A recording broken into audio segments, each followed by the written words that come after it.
Hello दोस्तों, स्वागत है आपका इस वीडियो में। आज हम पढ़ने वाले हैं about the basic information of biomolecules, यानी कि ये क्या होते हैं, कहाँ होते हैं और कैसे बनते हैं। ये सब हम आज की वीडियो में देखने वाले हैं। तो चलिए वीडियो शुरू करते हैं।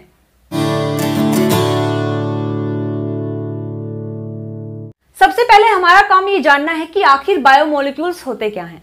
तो बायोमोलिक्यूल्स दो वर्ड से मिलकर बना हुआ है, बायो प्लस मोलिक्यूल्स। तो बायो का मतलब होता है लिविंग, लिविंग यानी कि सेल्स।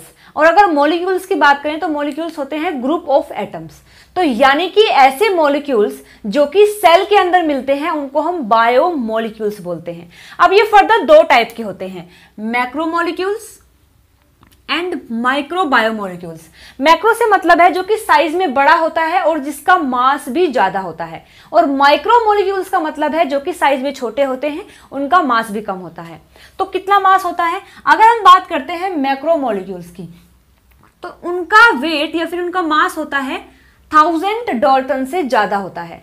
और अगर माइक्रो मोलिक्यूल्स की बात करते हैं तो उनका 18 से 800 के बीच में उनका मास होता है।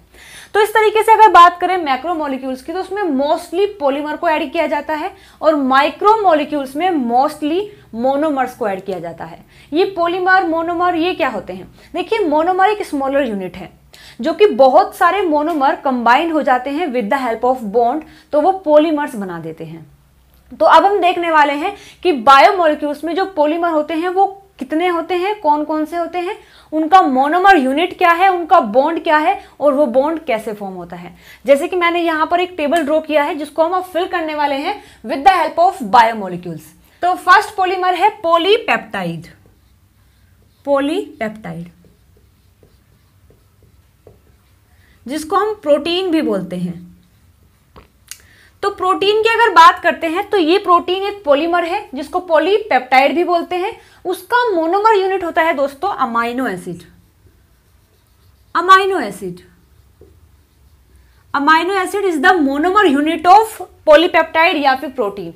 तो अमाइनो एसिड क्या होता है? अमाइनो एसिड होता है micro molecules and monomer of protein. इसके बाद ये जो मोनोमर्स होते हैं, कई सारे मोनोमर्स मिलकर पॉलीमर बनाते हैं with the help of bond जो कि प्रोटीन के अंदर मिलता है। इस तरीके से देखिए, ये एक अमाइनो एसिड है, ये दूसरा अमाइनो एसिड है। इस तरीके से बहुत सारे अमाइनो एसिड आपस में जुड़ जाते हैं एक बॉन्ड की हेल्प से, और इस बॉन्ड को बोलते हैं एमाइड लिंकेज। एमाइड लिंकेज, और इसी को ही हम बोलते हैं पेप्टाइड बॉन्ड। Peptide bond. और ये पेप्टाइड बॉन्ड फॉर्म कैसे होता है? ये फॉर्म होता है with the help of dehydration. Dehydration in the sense removal of water molecules. यानी कि जैसे दो अमाइनो एसिड्स आपस में मतलब पास आते हैं तो वो बॉन्ड फॉर्म होता है और वहां से एक वाटर का मॉलिक्यूल रिमूव हो जाता है, जिसको बोलते हैं हम डिहाइड्रेशन। तो हमने पहला पॉलीमर देख लिया है जो कि है पॉलीपेप्टाइड या फिर प्रोटीन, जो कि बना हुआ है अमाइनो एसिड से। उनके बीच में जो बॉन्ड होता है वो एमाइड लिंकेज या फिर पेप्टाइड बॉन्ड होता है, और ये फॉर्म कैसा होता है? With the help of dehydration. अब देखिए, नेक्स्ट मूव करते हैं पॉलीमर पर जो कि है पॉलीसेकेराइड। पॉलीसेकेराइड्स, पॉलीसेकेराइड्स जिसको कार्बोहाइड्रेट्स भी बोलते हैं, कार्बोहाइड्रेट्स। तो उसका जो मोनोमर है वो होता है monosaccharides. Monosaccharides, monosaccharide is the monomer unit of polysaccharide. और उस मोनोसेकेराइड में आते हैं जैसे कि ग्लूकोज, फ्रक्टोज, गैलेक्टोज।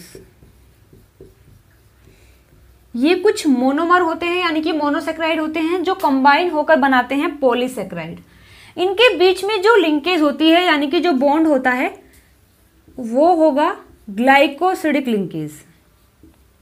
उसको हम बोलते हैं ग्लाइकोसिडिक लिंकेज, जो कि मोनोसेकेराइड्स के बीच में लगता है और फिर पॉलीसेकेराइड्स बना देता है।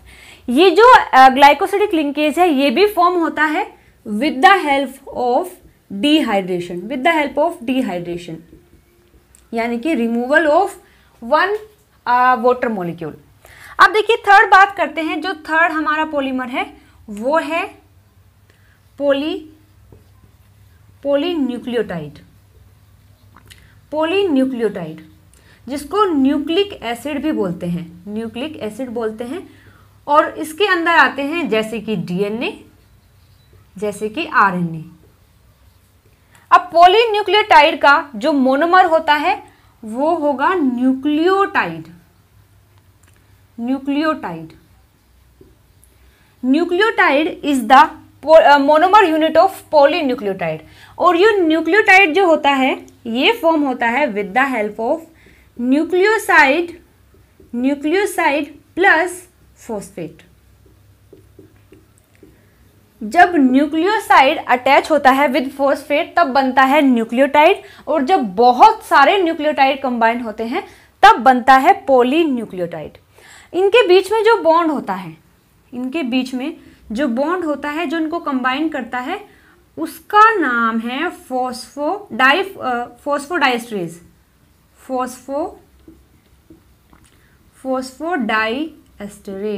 Phosphodiester sorry. इसके बीच में जो बॉन्ड होता है वो है फॉस्फोडाइएस्टर बॉन्ड, फॉस्फोडाइएस्टर बॉन्ड। और ये फॉस्फोडाइएस्टर बॉन्ड भी फॉर्म होता है with the help of dehydration, with the help of dehydration.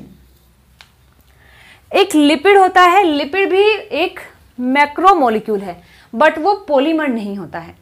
तो इस तरीके से अगर हम बात करते हैं ऐसे बायो मैक्रोमोलिक्यूल्स जो कि पॉलीमर भी हैं तो वो केवल 3 ही होते हैं, पॉलीपेप्टाइड, पॉलीसेकेराइड एंड पॉलीन्यूक्लियोटाइड। और अगर बात करना चाहें कि केवल मैक्रोमोलिक्यूल्स हैं, वो पॉलीमर को हम अगर कंसिडर ना करें तो 4 होते हैं। जैसे कि एक फर्स्ट है हमारा प्रोटीन, यानी कि polypeptide, polysaccharide, polynucleotide and lipid. तो बायो मैक्रोमोलिक्यूल्स 4 होते हैं और पॉलीमर होते हैं 3। तो आज की इस वीडियो में दोस्तों इतना ही। जानकारी अगर आपको अच्छी लगी है तो वीडियो को लाइक, शेयर, सब्सक्राइब जरूर से करना। Thank you.